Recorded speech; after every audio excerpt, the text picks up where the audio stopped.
sa kaniyang anak. So sa ato pa, kabalo day ang Ginoo nga kagabi iberte nimong inom sa atong silingan. Nga wa ka magsaba-saba, uli ang kagalit nga wala kabalo si mama. Ingon po ni tawon ang iyang amahan, oo anak, pero mas maayo ang Ginoo ray makabalo kaysa ang imong mama kay mapatyan jud ko. Dili unta ingana ang inyong bana, o dili mo ingana inyong asawa nga mapatay sa palahubog nga bana. Bitaw mga igsuon, kining maong istorya daw makakatawa ta, makahimuo, makapahimuot. Apan sa laing bahin makapamaladlong usabtan. Ngano man? Kaya daghan sa itong panahon karon, kabaloon sa'y sakto. Kabaloon sa'y tama.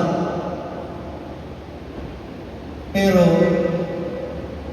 bisan na kabalo o tama, pero dili nila buhaton ang tama.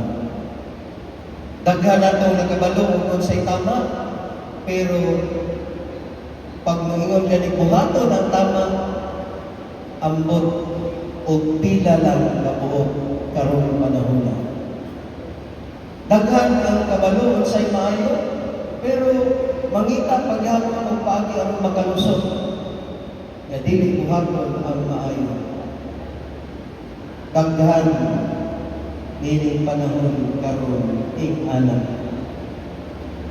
Mao kini ang punto sa atong ebanghelyo nga nadungog karon mga igsoon. Si Jesus mingon, kahibalo kamo sabot sa panahon, pero dili ninyo masabtan ang pagpasabot nga angayan ninyong buhaton gikan sa Dios. Bukod pasabot, daghan taon na kahibalo sa mga maayong butang, apan pipila lang kanato ang mutubag o bubuhat sa angay buhaton. Sa atong katilingban, musugot sa dili ni ana karon sa panahon nga nagkagiblay ang atong nasod. Sa atong katilingban nagkataas ang mga pamaagi sa pagpanikas. Ambot sa iyong mundo kung naamo po ni pagpanikas. Naapaderoy.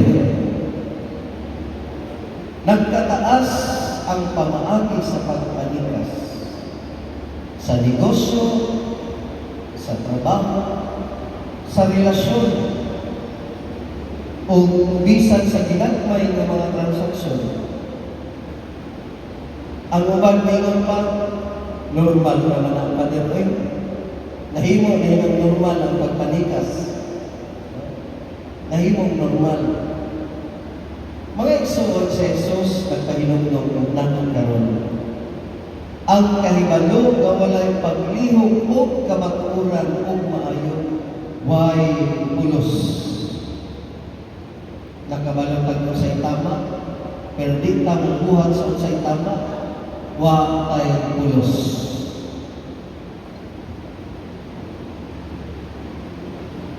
Ang tinuod na magtotoo, dili lang kahibalo sa kamatuoran, kundi nagabuhi o nagahimong iini. Mingon ang Ginoo, ayaw pamakak. Kadandaanan mo ang pamakak, kasi mapighan tas to ang asawa. Mingon ang Ginoo, ayaw panikas. Mingon na nga, uso na wali pa din. Kaya may ako pa din ginagmay na. Ilahagin pa din, bilyon. Ingon ang Ginoo, ayaw panikas.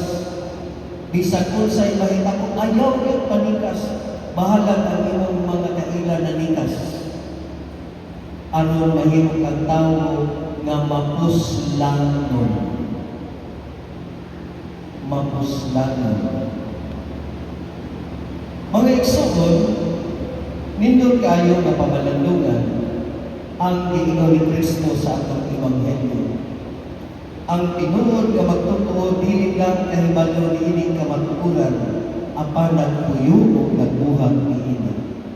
Ang tao nga matinud-anon bisan gamay ra og naay kapakyasan mas duol sa Ginoo kaysa niadtong tao nga daghang kahibalo pero puno sa pagpanikas o pagpanglimbong.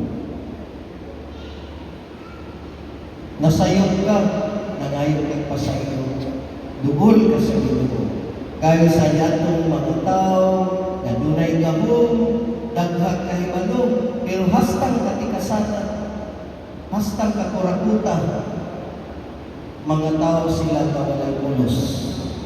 Apan ikaw na nagmahinulsunod sa imong mga dinagmay sarap, ikaw atubangan sa Ginoo, dunay ulos. Mga igsuon, dili lang ang kahibalo maayo.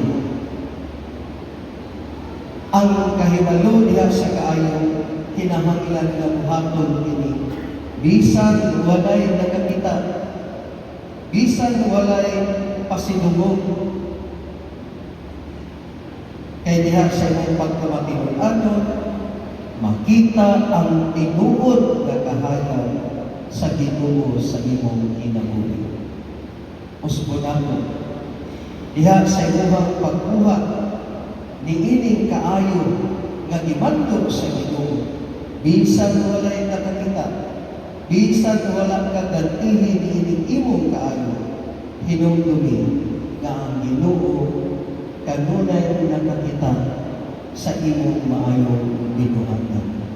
O pinaagi niini, makaangkon ka sa ganti o madamlat tungod kay naningkamot ka nga mubuhat o mupuyo sa maayo nga imong nahibaw-an gikan sa Dios.